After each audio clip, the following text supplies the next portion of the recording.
শুভেন্দু অধিকারীর এগেনস্টে আজকে যদি রিক্সা অ্যাসোসিয়েশন মামলা করে মাননীয় মামলা, শুভেন্দু অধিকারীর বাবা বাঁচাতে পারবে? গতকাল শুভেন্দু অধিকারী বললেন যে আমার কাছে খবর আছে বাংলাদেশ থেকে নাকি 3 লক্ষ রিক্সাওয়ালা তারা পশ্চিমবঙ্গ দখল করতে আসছে। কি বলবেন? দেখুন, শুভেন্দু অধিকারীর কাছে এই রিক্সাওয়ালাদেরই খবর থাকবে, কারণ যারা মাতাল হয় তারা জানবে যে কোথায় মদের দোকান আছে। তো শুভেন্দু অধিকারী রিক্সার খবরটাই স্বাভাবিকভাবে জানবে, কারণ শুভেন্দু বাবুকে ওই রিক্সাওয়ালার সাথেই কানেক্টেড করা যায়। সে তো অন্য কিছু বলেনি। কেন রিক্সাওয়ালা বললো? ওরে ও রিক্সাওয়ালা তুই ধীরে ধীরে চালা, বুঝতে পারলেন? আজ বলবো তোকে মনে কত জ্বালা, এটা বাংলাদেশের গান। শুভেন্দু বাবুর মনে প্রচুর জ্বালা, তো সেই জ্বালা যাবে কোথায়? তাই উনি কথায় কথায় এই রিক্সাওয়ালাদের কথাই ভাবেন, রিক্সাওয়ালাদের গানের কথা ভাবেন, রিক্সাওয়ালাদের কথা ভাবেন। অর্থাৎ শুভেন্দু অধিকারী একটা হচ্ছে ভাঁওতাবাজ, 420, একটা দুশ্চরিত্র, সব রকমভাবে বলা যায় তত রকম, মানে বাংলায় ভাষায় যতগুলো ভদ্রসভ্য গালি আছে সবগুলোর উপযুক্ত পাত্র শুভেন্দু অধিকারী।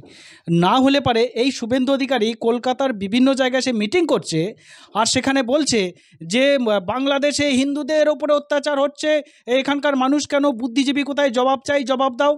আরে বেটা হনুমান এটা বলছে না যে বাংলাদেশ ইস্যুটায় একমাত্র কথা বলতে পারে কেন্দ্র সরকার, নরেন্দ্র মোদী জবাব দাও, নরেন্দ্র মোদী চুপ কেন, জবাব দাও। অমিত শাহ তুমি এখনো কি করেছো, জবাব দাও। আজকে হিন্দু হিন্দু বলে এরা এত লাফাচ্ছে, এত গাজন গাইছে হিন্দুদের জন্য। এই হিন্দুত্ববাদী মানে হিন্দুদের ঠেকানো আর টেন্ডার নেওয়া যে দল ভারতীয় জনতা পার্টি 2014 থেকে 2024 কি করেছে হিন্দুদের জন্য? একটা প্রকল্পে বলুক হিন্দু রক্ষার জন্য, হিন্দু মানুষের জন্য করেছে? একটা প্রকল্প করেছে? করেনি। এই সমস্ত ভাঁওতাবাজি, ঢপবাজি, ফেক হিন্দুত্বর মুখোশধারী, হিন্দুত্বের নামে ভোট করার এবং হিন্দু মুসলমান করে বাংলাদেশের ইস্যুটাকে নিয়ে কলকাতায় এসে একটা বাংলার মানুষের মধ্যে একটা সম্প্রীতি, মানুষ যারা থাকে হিন্দু মুসলমান একত্রিতভাবে তাদের মধ্যে লড়াই করিয়ে দেওয়া, তাদের মধ্যে বিভেদ করিয়ে দেওয়ার মানে ডাইরেক্ট চেষ্টা, ষড়যন্ত্র চেষ্টা শুভেন্দু অধিকারীর। শুভেন্দু অধিকারী যখন ভাষণে কোনো কথা বলে তখন আমাদের গ্রামের একটা কথা আছে, বামুনে মন্ত্র বলে আর পাঁঠায় ফল্লা শোনে।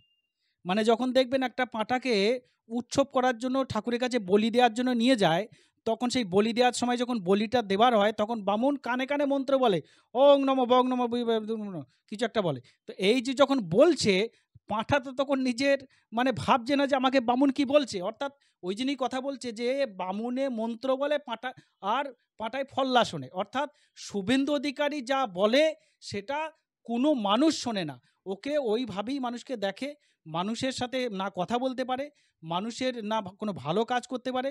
বিজেপিতে গিয়ে লোকটা মানে একদম পুরো যাচ্ছে তাই হয়ে গেছে, সঠিকভাবে ব্রেন কাজ করছে না, গোপাল ভাঁড়ের মতো চেহারা নিয়ে সারা রাজ্য জুড়ে ভাড়ামি করে বেড়াচ্ছে, কমেডিয়ান করছে, হাস্যকৌতুক করছে, মজার মজার কথা বলছে আর হিন্দু মুসলমানের মধ্যে লড়াই লাগাচ্ছে। এই যে আমার বাংলাদেশের এত সেনাবাহিনী থাকতে 1 লক্ষের অধিক সেনাবাহিনী রয়েছে বা পুলিশ রয়েছে, আরো অন্য কিছু আছে, তাদের কথা না বলে এই যে রিক্সাওয়ালার কথা বললেন, অ্যাকচুয়ালি কি রিক্সাওয়ালাদের অপমান করলেন শুভেন্দু? দেখুন, ওনার দেখবেন যে রিক্সাওয়ালার কথা বলছেন এবং সোশ্যাল মিডিয়ায় বিজেপির যে আইটি সেল রয়েছে সেখানে যে ছবিগুলো দিচ্ছে সেই ছবিগুলো দেখবে লুঙ্গি পরা। অর্থাৎ শুধু রিক্সাওয়ালাটা বলতে চাইছে যে বাংলাদেশের মুসলমানরা রিক্সা চালায়, অর্থাৎ এখানে মুসলমানরা আসবে লুঙ্গি পরে রিক্সা নিয়ে, তারা ছোট, তাদের কাছে পয়সা নেই, বাংলাদেশের মানুষের কাছে পয়সা নেই, রিক্সা চালিয়ে খায় মুসলমানরা। এখানে রিক্সাওয়ালা লুঙ্গিওয়ালা কথাগুলো যখন ব্যবহার করছে বাংলাদেশের ক্ষেত্রে, এটা ঘুরিয়ে মুসলমানদেরকে জাতি তুলে অপমান করছে এই শুভেন্দু অধিকারীরা। শুভেন্দু অধিকারীর এগেনস্টে আজকে যদি রিক্সা অ্যাসোসিয়েশন মামলা করে মাননীয় মামলা, শুভেন্দু অধিকারীর বাবা বাঁচাতে পারবে?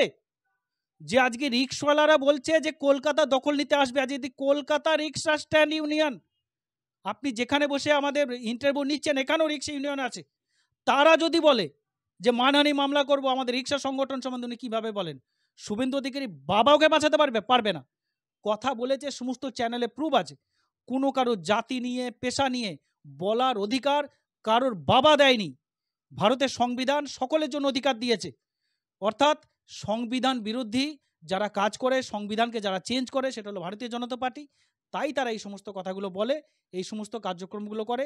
এদের একটাই উদ্দেশ্য, এখানকার মাইনরিটিসদেরকে এই সরকারের থেকে আলাদা করা, কোনোভাবে ঝগড়া বাঁধিয়ে দিয়ে, মারপিট বাঁধিয়ে দিয়ে অশান্ত পরিবেশ তৈরি করা, রাষ্ট্রপতি শাসন করা, মুসলমান ভোটটাকে কেটে অন্য কোথাও ফেলে দেওয়া বা মুসলমানদেরকে এখান থেকে তাড়িয়ে দেওয়া।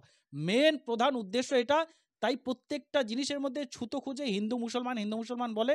আর এই শুভেন্দু অধিকারী বড় হিন্দু হয়েছে আজকে। কয়েকদিন আগেই তাকে আমরা দেখছিলাম যে ইফতার পার্টি থেকে নামাজ পড়ছে। শালা দুমুখো সাপ, একবার গিয়ে তুমি ইফতার পার্টি থেকে নামাজ পড়ছো, সেখানে গিয়ে খেয়ে আসছো। এরকম আমাদের কাছে প্রচুর ভিডিও এসেছে। গরুর মাংস ৩ বাটি গরুর মাংস চেয়ে গেছে শুভেন্দু অধিকারী। কত বড় হিন্দু! এ গরুর মাংস যে খায় সে হিন্দু? সে কোথাকার হিন্দু? অর্থাৎ ফেক মুখোশধারী এই সমস্ত নির্লজ্জ বেহায়া, এদের কোনো জাত নেই, এরা ক্রিমিনাল। এরা না হিন্দু না মুসলমান। যারা হিন্দু মুসলমানের মধ্যে দাঙ্গা লাগায় তারা ক্রিমিনালের কাজ করে, ক্রিমিনাল মাইন্ডের। এদেরকে কখনো হিন্দু রক্ষা কমিটির মধ্যে ভাববেন না, কখনো ভাববেন না হিন্দু রক্ষা ঠিকাদার। এরা শুধুমাত্র জাতের শত্রু, দেশের শত্রু, গণতন্ত্রের শত্রু।